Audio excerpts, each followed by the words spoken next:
Universities and tertiary institutions consist of professionals that help in their smooth running and administration. But these high learning institutions need regulations and management.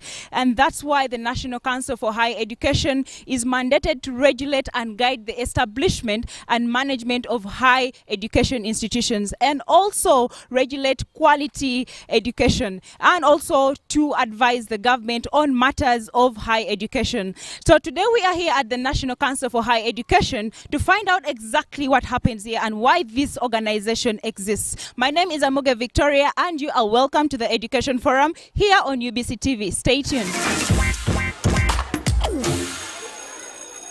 Okay, there's still so much to learn from the National Council of Higher Education, and joining me on the show right now is Dr. Pius, who is the Director of Quality Assurance at the National Council for Higher Education, and he's going to educate us more on what the National Council for Higher Education does. Welcome, Dr. Pius. Pleasure. It's always great to be on UBC. Thank you for coming through to the show. Thank you too. Thank you for making the time. So, Dr. Pius, why does an institute need a license to work?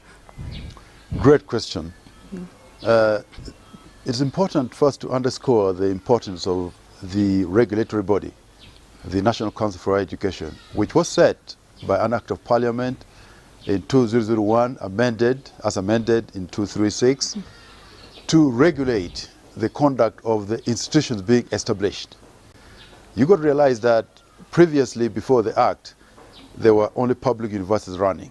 And when you bring in the context of liberalization to bring private players on the ground, it therefore means you must have the rigor, the process to quality assure, to guarantee that what you're rolling out is acceptable. So a license is therefore an attestation that a training institution has gone through the rigor, the processes that is required as per the standards to assure, to give the assurance to the public, to everyone, that this institution is fit for purpose. It can run the programs, it is as facilities, and therefore its an attestation is important. Okay, so tell us more about the licensing processes and also the stages of the licensing. It varies, because the higher education scope in this country, as per the law, are three. There is the other tertiary institutions whose licensing process will take them into offering diplomas. There is the other degree awarding institutions whose category takes them up to giving a PhD in a specialized area, and they are universities. And there are two types. There is the public institutions that are established by government. It takes a different process, and they also get a license, a different process. Then there is also the private. So let the public know that even public institutions follow through this process. At the end of it all, they are also given a recognition, which is equivalent to a license.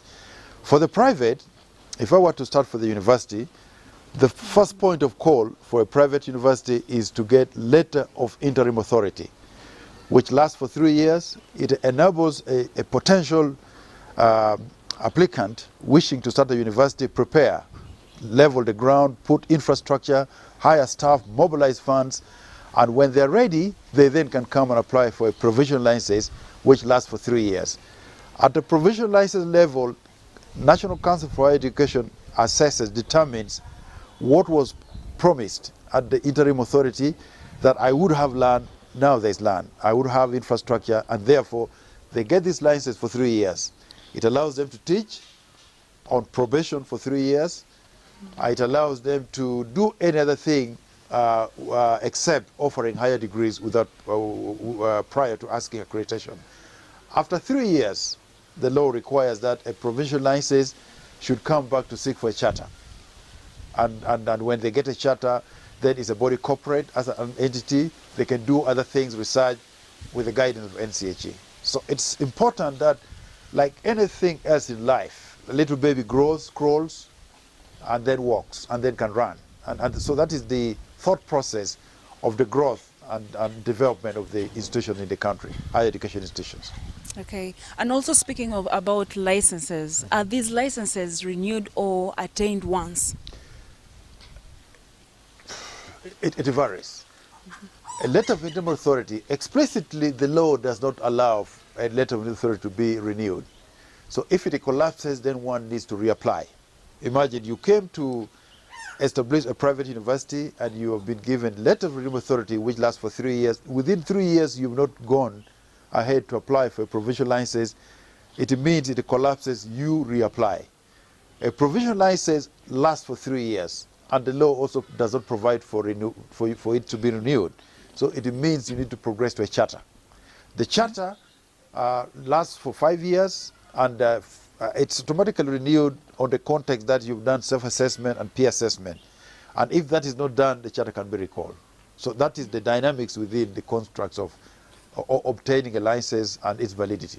Okay, and when you're speaking about peer assessment, what exactly does it mean? Because if you are watching, we don't really understand what peer assessment means. Very good question. In the operations of any training, higher education institutions, there is the concept of internal quality assurance, that internally within the university itself, it has to safeguard certain things it does to assure quality. For example, if a student is going to be admitted, what process does it follow?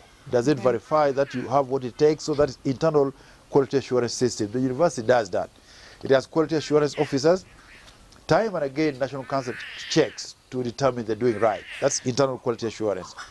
Peer assessment means if you're a university with a charter and you've held this charter for 5 years, you then require another university of a similar standing. If I were a university, Buzitama University offering sciences, I could then bring Gulu University in the time frame to come and look at the holistic operations of that university. So your peers and of equal standing is looking at your processes, and they make a report that in faculty you're doing well, in students admission you could improve, in research you need ABC. So in other words, peer assessment means another person of equal standing looking at your worthiness and see that when you look at yourself in the mirror, what the mirror is telling you is not right. This is the actual position, in a nutshell. Yeah, and you keep saying, talking about the charter, the charter, the charter. Now, someone may also be asking, this charter, what does it consist of exactly? How does this charter work? When someone is saying charter, what is it exactly? Good question. Yeah. A charter and only refers to, provincial licensed universities, which are private universities. Yeah. It is the highest award, the highest certificate, if I were to use that word, the highest accolade that any institution can acquire. And it demonstrates that it has satisfied all standards to be at a level of teaching to a PhD level if it's a university. It has the resources, it has the facilities that is demonstrable to a standard that is beyond minimum, which is required by the regulatory body. It means they have the capacity to pass out students fit for purpose. Provincial licensed university gives a university opportunity to improve and gain strength. But when you are now moving to a charter, you have the right to do certain things that not any other private institution, provincial license would do. You, for example, now you can benefit from student loan scheme, whereas if you're provincial license, they think you are still don't have what it takes. You're on probationary period. A charter entitles you to go into affiliations, to network with international systems. And it's a very high level of certification to demonstrate that you have what it takes to be at that level. All right. So also institutions vary one to another. So why is this the case when it's actually the National Council for Higher Education that sets them? That is perceptive because two human beings will never be the same. We could be twins, but we have different attributes. We could have the same identity, as they say, identical twins, but the differentiation is in the ambition. Two learning institutions offering science subjects should demonstrate the capacity in terms of facilities, in terms of teaching, in terms of all the credentials it has. But at the end of the day, the rigor that goes on to differentiate one institution to the other is dependent on what it puts on the ground in terms of the investment, preparatory stages, enrollment of students of certain caliber, and therefore comparing one to one, the expectation is that every institution is fit for purpose to graduate students because NCHE satisfy. But when you go now to examine, and this is where the peer assessment comes in, the internal assessment, you then begin to look at that they are good enough to a level, but one perhaps is best at doing something. And that's the differentiation. Yeah. That I am a university of training medical doctors, but my medical doctors, if I am Gulu, for example, could be specialized in a specific area. But the baseline is that all medical doctors must be doctors good enough to do something. But you know, doctors vary. Yeah. 3 heart surgeons are good enough, but one could be better. And to me, that is the bottom line. It doesn't mean they're weak.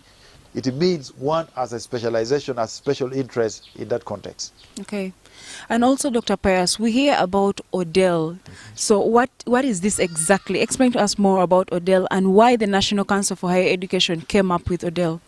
The open distance electronic learning system, it's in a nutshell a learning medium which embraces learning with a context of technologies and hybrid context. We could be virtually learning, you could be learning online, but you could also be receiving learning instrument at a distance without any tutor standing before you. It's a concept which has evolved over time, but it has been enriched over the last 10 years, but COVID made it very relevant. Over time and again, when the evolution of higher education was taking shape, nobody could believe you could get a degree online. The degrees, online degrees are good as long as they have the rigor. They have all the credentials to make them real, not the fake ones. And therefore, NCHE, are keen of what the COVID pandemic did, decided to take stock. It had prepared, because that is one of the key agendas in the NDP3, using ICT to cut costs, to provide efficiency and also relevance. And therefore, COVID then enabled NCHE to take stock, to reevaluate its standing and make this as a center of focus. So when there was total lockdown, 47 institutions continued learning. And so that tells you that you have to have alternative means in terms of offering teaching. A mother, an unexpected mother who cannot come to class, can study from the kitchen at the same time, babysitting. For example, I could be here attending an interview, attending a class session when I'm actually not within the main campus. So it's very important that the open, distance and e-learning mechanism is employed, it is reinforced, and then it's accepted within the country, and it's a focus. And we are encouraging institutions actually going the next level to regulate that no institution without Odell ICT systems is not fit for purpose. And how is Odell so far right now? How are people embracing it since it was started? It has taken shape. If I were, before COVID, it was difficult to sell. You would go to dominant entities like Makerere, like a few institutions that were known, countable. But now every institution is interested. And you know what? NCHE has gone ahead now it had approved the minimum standards to run out Odell, but COVID came in, then we went on to what we call emergency. Kind of a makeshift to allow institutions to cope. But it has gone back to remind institutions now to apply appropriately. It takes time, investment. Prepare a curriculum that fits for running of Odell, bring human resource akin to doing this, prepare the student body itself. What we are seeing in the context of your question is that institutions are very interested, but it is also capital intensive. We need to work collaboratively, government, private sector, everyone, to make sure that we support the cause and this works. And I hope in the next 2 years that everybody else is embedded in this. Okay, that's a good one.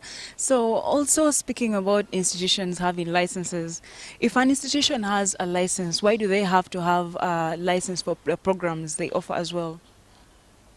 A very good question. It's as if you're saying, if I have a house, why should I have furniture? That's how I relate to that. Okay. Having academic programs, it's very crucial, because if you are licensed like this facility you're in, and then it's up to yourself to do what you want. So the continuous program accreditation, first of all, identifying the program, selecting it is part of law. Section 119A determines that for avoidance of doubt, no one can start a program without the prior accreditation by NCHE or a professional body in existence. This allows us to determine that what you're starting is good, the concept is right, that it has a support, it has the facilities, that it meets with the government agenda. We work for a certain government. and for now there's a president in power with an agenda. And if we set the NDP for 3 years, we must ensure that we are within that tolerance zone because of socio-economic transformation. So if we don't accredit this program, you could be producing terrorists, for example. So we must take stock of that for 5 years, and time and again, if it expires, you come back for reaccreditation. Okay, and also speaking of revocation, there are times where institutes licenses are being revoked. So if in a case where an institute's license has been revoked, what happens to the institute and the students there? If the license is revoked for a specific training institution, let it be a university or other tertiary institution, they stop to cease. Simple as that. But the law says the students who are in prior to the time council pronounces and is gazetted, those students, if they had graduated, the awards will be valid. But if they hadn't, then NCHE coordinates with the identical institutions so that they could transfer their need and then services from that institution. They then would graduate in under arrangement of a different institution. But when a revocation is pronounced, the institution stops to exist as far as we are concerned. They can't award, they can't teach, but the qualification obtained before this remain valid. Okay. Now, Dr. Pius, one of your mandates is to equate qualification. Now, why should someone come for this qualification? Certification is a very important context because it provides authenticity, that this is genuine, this is real, somebody studied, and this is so and so. And therefore, it's a process that the law allows us to do. And it also gives confidence in the system. You've got to realize that Uganda is not a standalone. By the EAC protocol, it is ingrained in the context of the East African Community Protocols. We want our students to move. So if your qualification is certified, you move to Rwanda to seek for work, they will accept you because they know this body is agreeable, that what you have is real. So therefore, all this I'm saying, members of the public, and the Fourth Estate, who are very important to our context of higher education. We have a big show coming up at the Higher Education Exhibition. We have a conference running from 25th September going on, and you got to attend to this. The conference takes place at Africana, and also the exhibition will also be virtually exhibited. Log on, you can visit our website to get the credentials, how to get in. It's important that what I'm talking about, it's embraced, it's explored, so that you don't enlist on institutions who are not licensed or whose licenses have been revoked. Don't do this, please, because your qualification will be recognized. That you don't enroll for programs that are not accredited. So if I were a parent or student, I would demand for every single institution that you've offered me admission, show me proof that this program is accredited. Even if they tell you so, cross-check with NCHE. We don't charge for that. You are just a call away. You can send us tweets, you can send us WhatsApp messages, you can call us, you can check on our website, so that the 3 years you spend in a certain institution improve your life, but does not mess it up thereafter. Okay, Dr. Paya, also nobody can join an institute without certain requirements. Exactly. So what kind of requirements are needed of some people to join an institute of higher learning in Uganda? It varies. If I wanted to be a student of diploma, there is a specific set of requirements I ought to have. If I went to A level and I only got one principal pass, I can automatically enroll for a diploma program. That's direct. So they are direct entry in all programs. If you want to pursue diploma, they are direct entry. If you want to go for undergraduate, the requirements, you must have 2 principal passes. If you fail to get that, then you would have obtained a diploma to be admissible for a bachelor's degree. So there's a route. Then there's a route for the mature age entrance, someone who perhaps has not had the opportunity but has gained skills. And there are 4 centers for now at Makerere, Mbarara, Gulu, and IUIU that you sit for the exams. I think Bugema University for 7-day Adventist for the Saturdays has been added as a center, and therefore you can use this to enroll.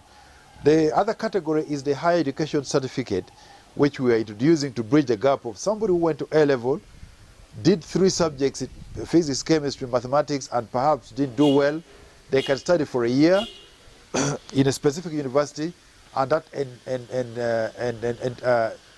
gives them the momentum to go and study for a bachelor's degree for the period. But I must warn, no single institution should use the first year to redeem the 3 years if the program is 3 years. The first year is to prepare, you then go and study for 3 years. That's another route. So there are different routes.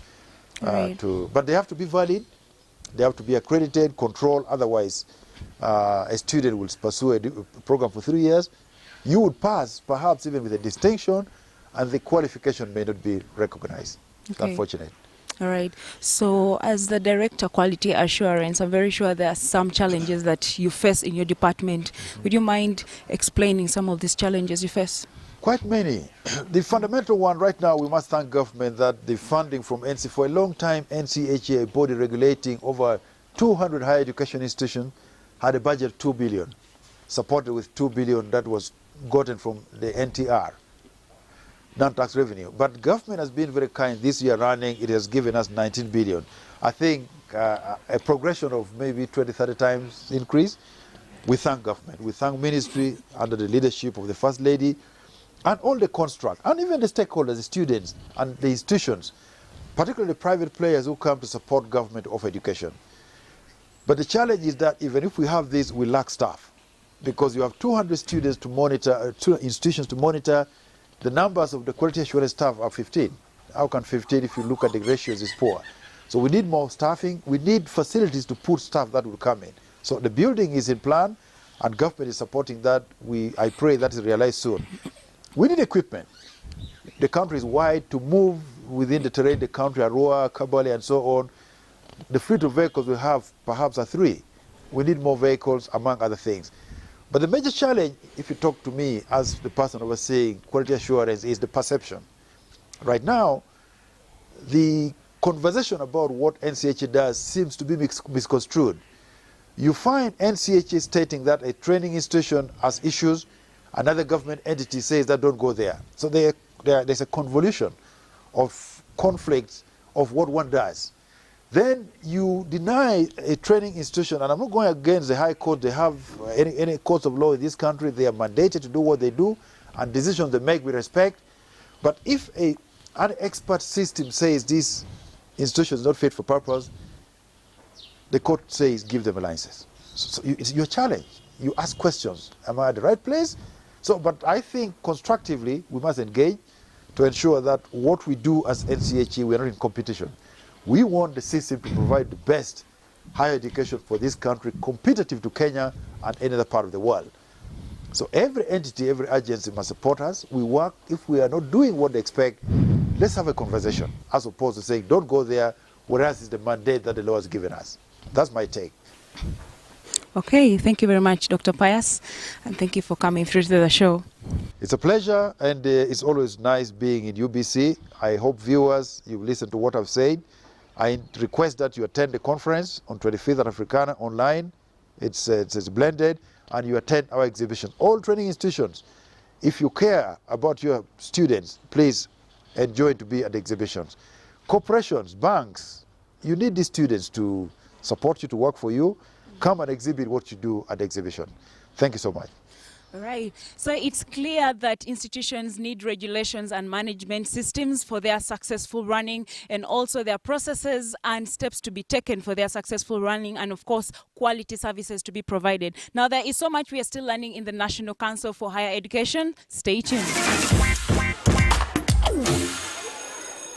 All right, kickstarting the show today, joining me is Reverend Canon Dr. Alex Mugisha Kagume, who is the Deputy Executive Director here at the National Council for Higher Education. And he is going to tell us more about this place, when it was established, why and what they do. Welcome, Doctor.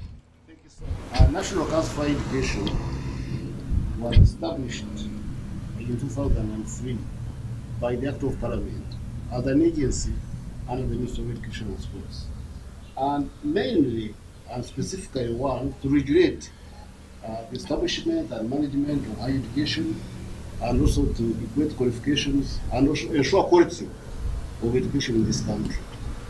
So it has been here almost for 20 years, and we are now gearing up to celebrate our 20-year existence. Okay. All right. And speaking about dissemination of information, what kind of information do you disseminate and how do you do this? Our information, as our name goes, is about higher education.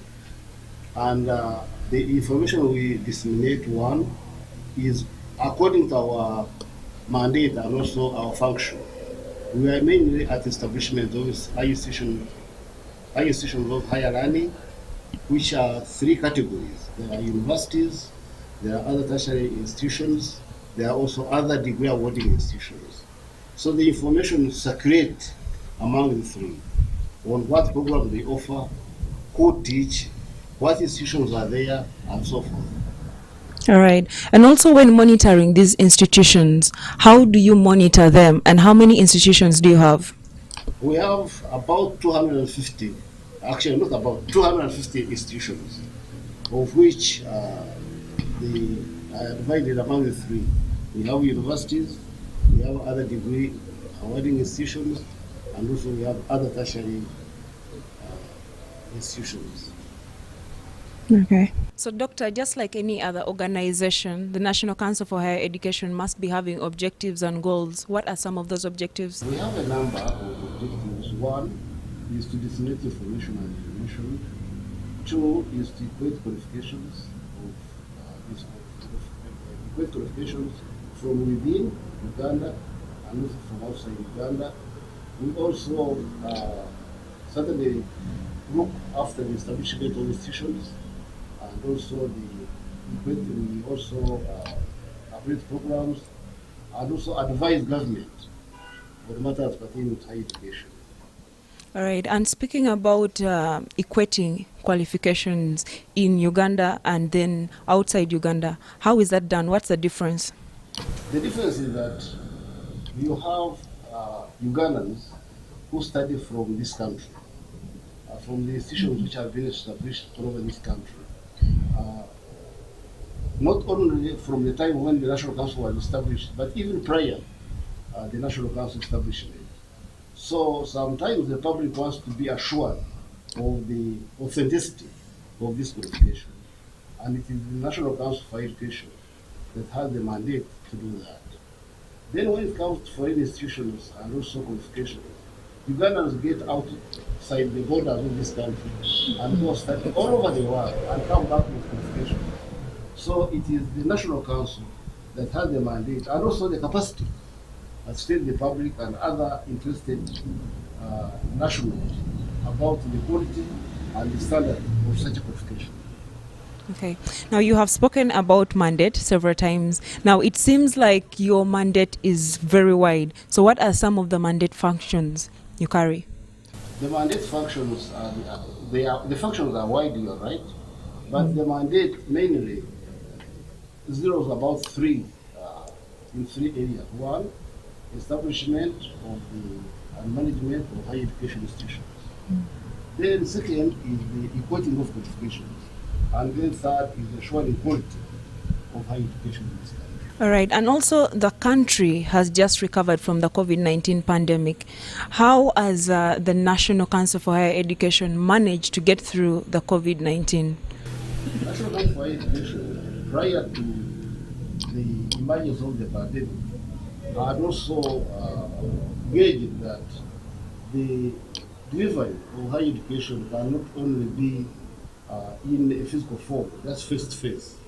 It had also known and learned that there is need to ensure that there is digital help and assistance in the delivery of higher education, and had established online, distance, and electronic system of delivery of education. So when the pandemic struck, National Council then improvised the ordeal method and encouraged institutions to ensure that education will still be delivered and the teaching and learning will still be done. Okay. What are some of the future plans for the National Council? One is to ensure that we really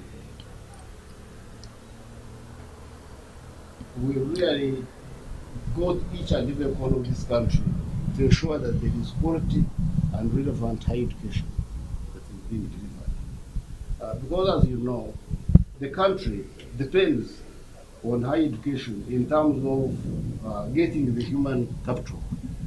So the human capital can only be of the quality that is required for the development of this country when National Council has ensured that it is relevant and quality education that is being consumed and also being offered in this country. Okay, Doctor, is there any message you'd like to display to the audience, to the parents and learners as well?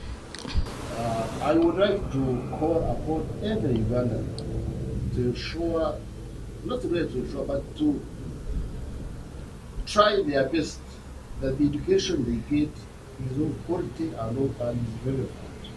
Most those who access, the learners, the parents, and even those who give the institutions and also the stakeholders. So we are really ensuring all of us together that the education in this country is the education worth that can produce the required human capital to really kick off the development, the national development of the country. All right, so just like Dr. Alex Kagume, there are different professionals here that help in the running of the National Council for Higher Education. So we are going to go and meet them and see what their responsibilities are. This is the Education Forum. Stay tuned. So it's very crucial for an organization such as this one to have a research department. Now joining me on the show is the Director, ICT, Research and Innovation. Welcome, Dr. Nora. Thank you, Victoria, and thank you, UBC, for giving us this opportunity to feature such an important criterion for higher education in this program. Well, thank you for coming through to the show. So, Dr. Nora, the National Council for Higher Education annually organizes exhibitions. So, to what benefit are these exhibitions to the stakeholders? I think this is one of the the flagship dissemination activities of the National Council for Higher Education, because by its mandate, it's supposed to disseminate information about higher education to the public. But this exhibition features all licensed higher education institutions, both in Uganda, within the region, and internationally, showing off their innovations every year. It is a very prime event within the national higher education calendar. And it attracts, especially, our main target would be the secondary school or A-level students who are looking for opportunities in higher education. They find it in one forum where you have all the licensed higher education institutions showing their programs, accredited programs, and other innovations. So it features that for the students. It has a lot of potential for innovators and investors within higher education. We have policymakers and MDA agencies coming to this event, all with a view of taking away something from the higher education subsector in terms of innovation and their research. Okay. Now, is this exhibition carried out in a particular specific period of time or month, or does it just come up? This event is part of what the National Council calls the Higher Education Week. It is preceded by a conference, but it normally takes place in March, where we have most of our secondary school students available, just having gone back to school. So we take that opportunity during March to have this so that we can get the targeted audience available. However, since the COVID pandemic, it has shifted from March to September. The first time we held this in September was during the pandemic itself, and we had a virtual event. So we had a virtual higher education exhibition platform which could be accessed from anywhere, and we encourage institutions to feature their wares via that platform. This year, we are having a blended event, which is really a sign of the times that we have opened the economy, but we can no longer go back to the way we used to do business. We have to have both a physical and a virtual event. And it also helps us to have it as a more accessible event, both here within Kampala and overall within the region. So it has shifted to September mainly because of the pandemic, but it will shift back to the March calendar next year. Okay. So speaking about these exhibitions, do they have particular themes that they are run through? Yes, I would say that we normally have annual themes, and these themes are really looking at what is the going concern within higher education. As one can predict, this year's exhibition is running around online delivery of education. So if I may just take it, it's the enhancement of teaching, learning and assessment with open distance and e-learning in higher education. This is very timely for the higher education subsector, for institutions to assess their e-readiness in terms of continuing education, delivery and management. Okay. Now, since your department deals with research, what processes do you follow when carrying out research? We are in touch with all higher education institutions in terms of, as a regulator, we have to monitor what research is being carried out in higher education institutions. We have an annual instrument, an annual tool, a questionnaire that is distributed to all higher education institutions to tell us about the research that is conducted, what is its relevance in the national development strategy and planning, and what is the cost and what has been its impact. So that is one way we keep in touch with the higher education institutions. We also conduct our own surveys internally, where we are running tracer studies to see whether our graduates are marketable to the labor market in the country. So these tracer studies are carried out every year, actually. And it is informative for the labor management and planning within the country. Right. And these exhibitions, what audience exactly is it targeting? It is targeting everyone, but the main audience, as I said earlier, it's the secondary school students. It is a forum where if a student wants to know what course to take, this is the platform. You're shopping essentially for programs which are relevant or of interest to what your strengths are as a student. And I would encourage students actually to not miss an event like this. It is also an opportunity for you to access career guidance, because we do offer career guidance sessions during that. Students in these career guidance sessions are free to ask any questions, whether it is accessing education here in the region or abroad. This information is available within our career guidance sessions. So it is a must, I think, would be an opportunity for our students to attend an event like this every year, actually, to know what updates there are in higher education, what opportunities exist both here in the region and abroad for higher education, and also to learn about new innovations. Besides the networking with other students. Okay. So is the exhibition only concentrated around Kampala, or it's all over the country? This is a national event, and one would ask, why is it always in Kampala? This is essentially a funding issue.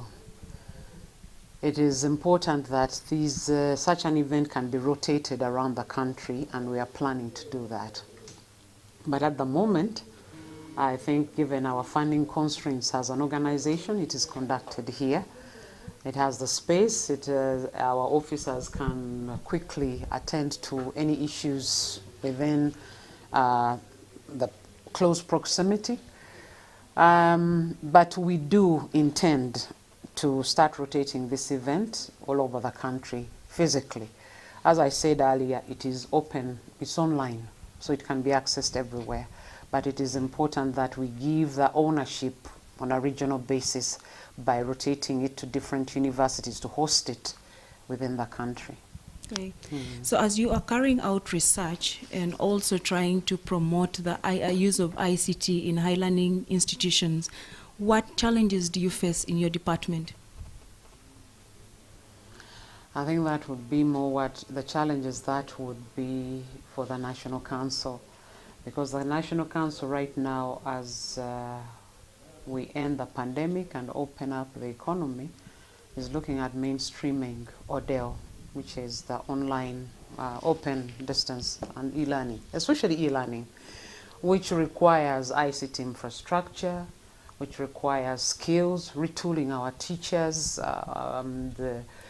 getting and access devices for our students to be able to access online learning.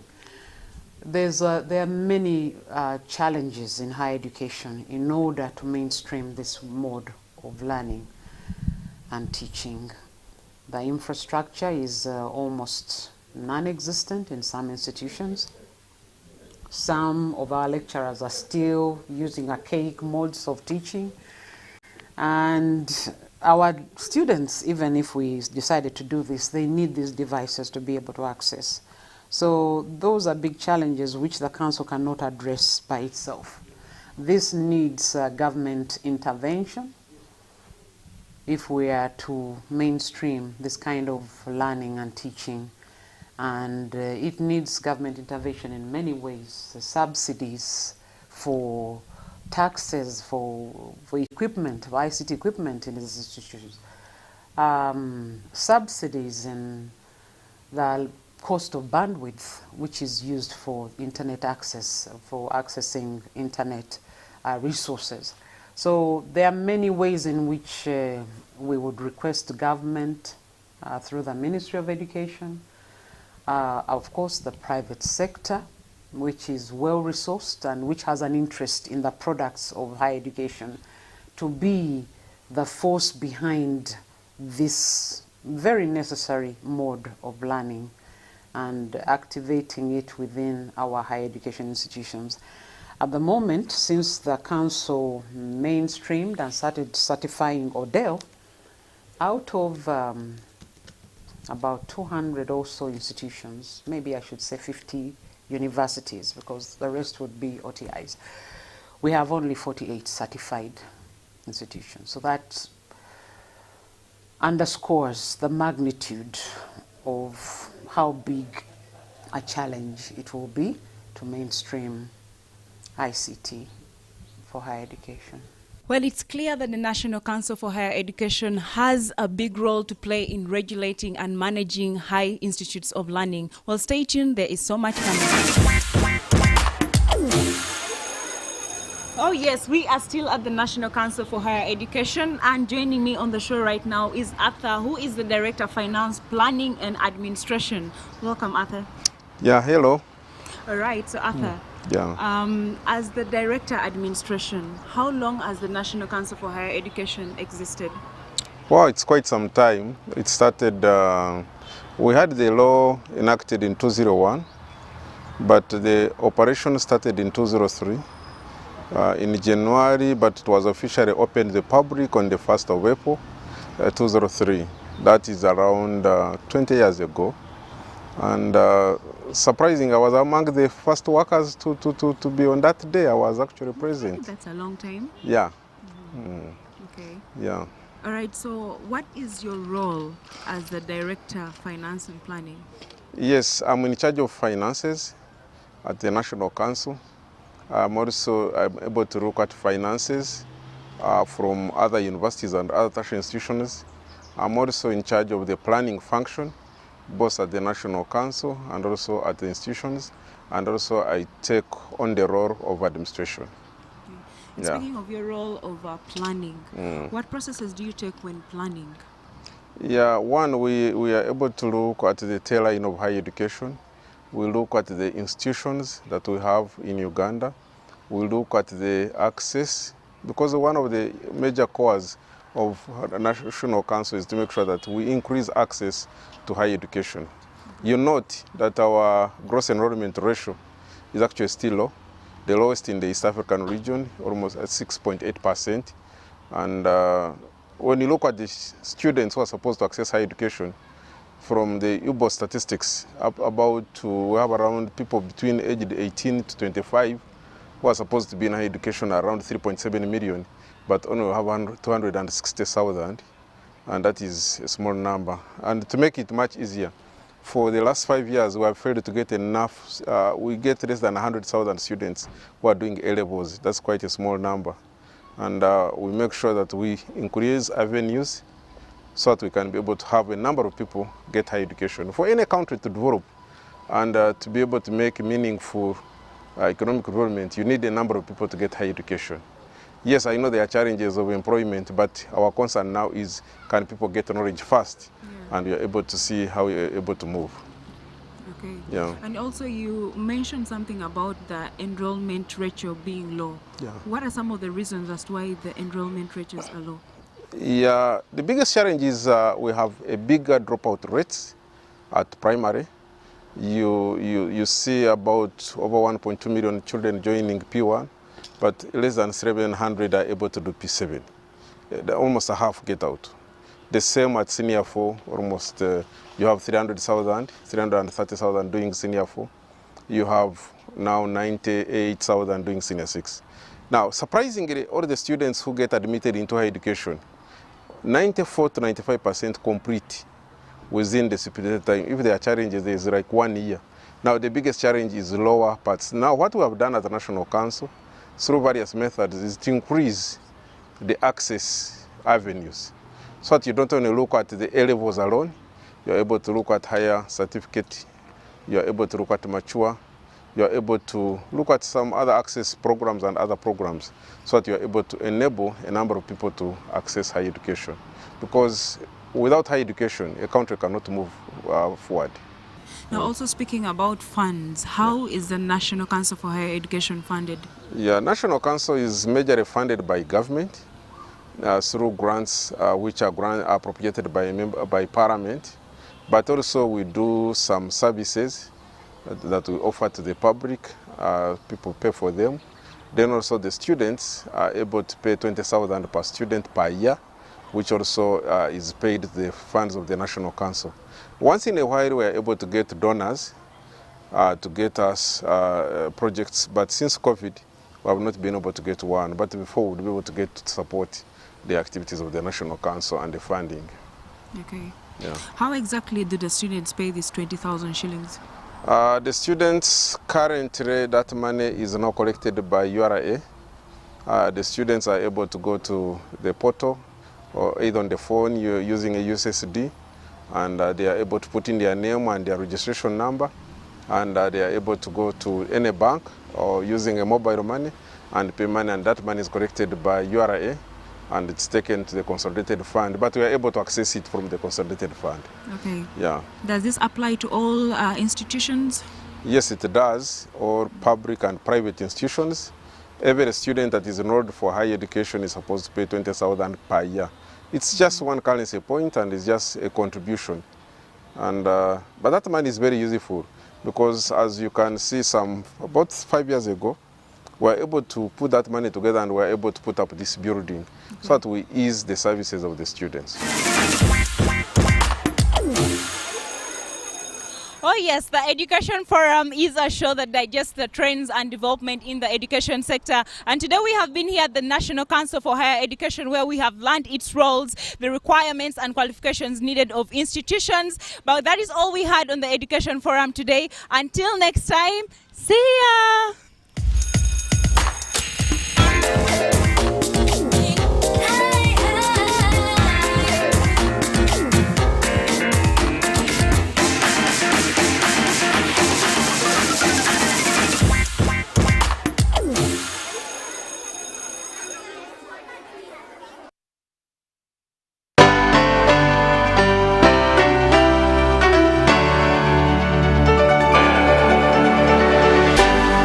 UBC, inspiring Uganda.